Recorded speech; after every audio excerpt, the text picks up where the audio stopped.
మనం ఒక simple క్వశ్చన్తో start చేద్దాం. ఒక హాస్పిటలైజేషన్ లేదా ఒక మేజర్ సర్జరీ మీ ఫైనాన్షియల్ స్టెబిలిటీని ఎంతవరకు ఎఫెక్ట్ చేస్తుంది? రియాలిటీ ఏంటంటే ఒక్క హాస్పిటల్ బిల్ మీ సేవింగ్స్ను మొత్తం సిగ్నిఫికెంట్గా రెడ్యూస్ చేయగలదు. అందుకే హెల్త్ ఇన్సూరెన్స్ అనేది లగ్జరీ కాదు, ఫైనాన్షియల్ నెసెసిటీ.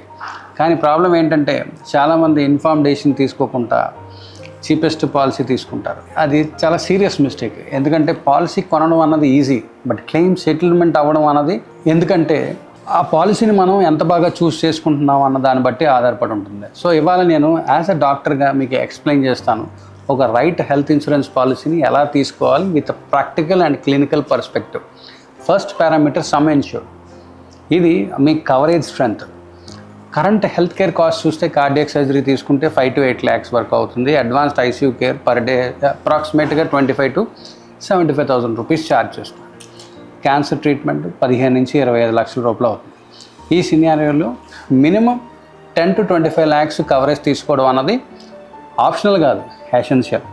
ఫ్యామిలీ కవరేజ్ కోసం అయితే కనుక 20 లక్షల పైన తీసుకోవడం అన్నది advisable.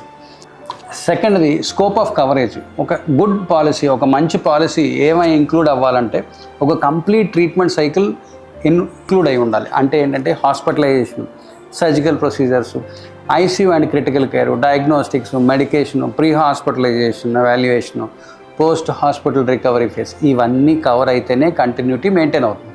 Next hospital network, cashless access. Emergency మెడిసిన్లో టైం చాలా క్రిటికల్. అంటే ఆ మూమెంట్లో లిక్విడిటీ అరేంజ్ చేయడం చాలా కష్టం. అందుకే మన దగ్గరలో ఉన్న రెప్యూటెడ్ హాస్పిటల్ నెట్వర్క్స్లో హాస్పిటల్స్ ఈ నెట్వర్క్స్లో ఉన్నాయో లేదో, క్యాష్లెస్ ఫెసిలిటీ ఉందో లేదో ముందు కన్ఫర్మ్ చేసుకోవాలి. తర్వాత వెయిటింగ్ పీరియడ్. ప్రతి పాలసీ ఒక డిఫైన్డ్ వెయిటింగ్ స్ట్రక్చర్ ఉంటుంది. యూజువల్గా ఇనీషియల్ వెయిటింగ్ పీరియడ్ కంపెనీకి మారుతుంది 30 రోజులు. ప్రీ ఎగ్జిస్టింగ్ డిసీజెస్ ఏమైనా ఉంటే కనుక 2 నుంచి 4 సంవత్సరాలు వెయిట్ చేయాల్సి వస్తుంది. అంటే ఎగ్జాంపుల్, ఒక పేషెంట్కి డయాబెటీస్ కానీ, హైపర్ టెన్షన్ కానీ, కార్డియాక్ కండిషన్స్ కానీ ఉంటే ఇది deciding factor. Shorter waiting period policies అవన్నీ క్లినికల్గా అండ్ ఫైనాన్షియల్గా బెటర్ అవుతాయి. కానీ ఇక్కడ హిడెన్ ఫైనాన్షియల్ మాడిఫైయర్స్ ఉంటాయి. అంటే ఎక్కడంటే ఇక్కడే పేషెంట్స్ ఎక్కువగా ఇబ్బంది పడతారు. Room rent limits.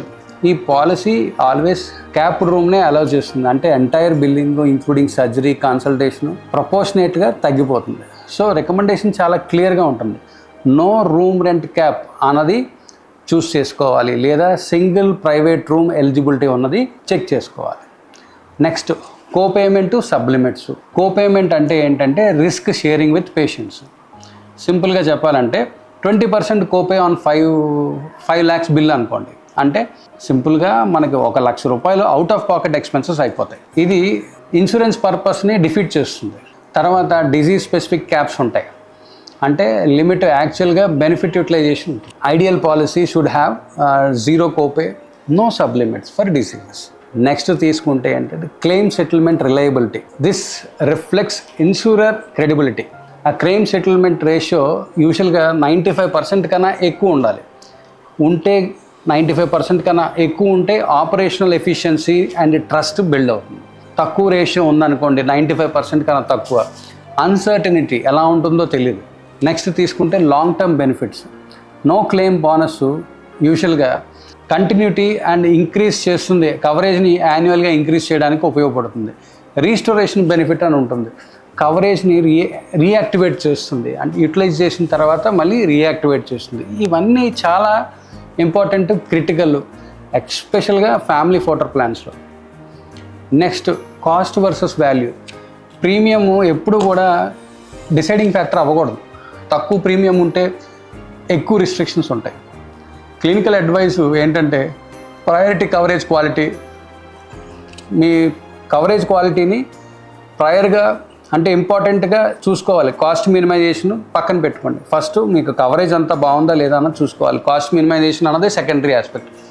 Next ఎక్స్క్లూషన్స్, disclosures అంటారు. ఎక్స్క్లూషన్స్ అంటే పాలసీ ఎక్స్క్లూషన్స్లో ఏమేమి ఉన్నాయి అన్నది ముందు మనం క్లియర్గా చదువుకోవాలి సంతకం పెట్టే ముందు. తర్వాత నాన్ డిస్క్లోజర్ అంటే మనం ఏదైనా బీపీ కానీ, షుగర్ కానీ, కార్డియాక్ ప్రాబ్లం కానీ ఉందంటే ఇన్సూరెన్స్ ఏజెంట్స్ కొంతమంది ఏమీ లేదు పెట్టేసేయండి సంతకం, ప్రీ ఎగ్జిస్టింగ్ డిజీజ్ అని క్లెయిమ్ చేసేద్దామండి, పర్వాలేదు, అప్పుడు ఎప్పుడైనా వస్తే మనం చూసుకుందాం అని అంటారు. సో సంతకం పెట్టేస్తారు. No pre existing disease or PED కింద క్లెయిమ్ చేస్తారు, ఇన్సూరెన్స్ పాలసీ తీసేసుకుంటారు. రేపు పొద్దున్న ఎప్పుడైనా వచ్చినప్పుడు బీపీ షుగర్ ఎన్ని సంవత్సరాల నుంచి ఉందంటే 10 సంవత్సరాల నుంచి ఉంది అంటారు. మీ పాలసీ తీసుకున్న 3 సంవత్సరాలు అయ్యి ఉంటుంది, పాలసీ రిజెక్ట్ చేస్తారు. సో ఎప్పుడు కూడా ట్రాన్స్పరెన్సీ క్లియర్గా ఉండాలి, నాన్ నెగోషియబుల్. ఇప్పుడు ఏంటంటే ఇవన్నీ చూసుకుంటే ఒక ideal health insurance policy 15 to 25 lakhs మధ్యలో ఉండాలి. రూమ్ రెంట్ క్యాపింగ్ ఉండకూడదు, 0 కోపేమెంట్ అయి ఉండాలి, షార్ట్ వెయిటింగ్ పీరియడ్ ఉండాలి, ఎక్స్టెన్సివ్ హాస్పిటల్ నెట్వర్క్స్ ఉండాలి, క్యాష్లెస్ ట్రీట్మెంట్స్ యాక్సెస్ ఉండాలి. ఫైనల్గా హెల్త్ ఇన్సూరెన్సు ఎక్స్పెన్స్ అని కింద చూడకూడదు.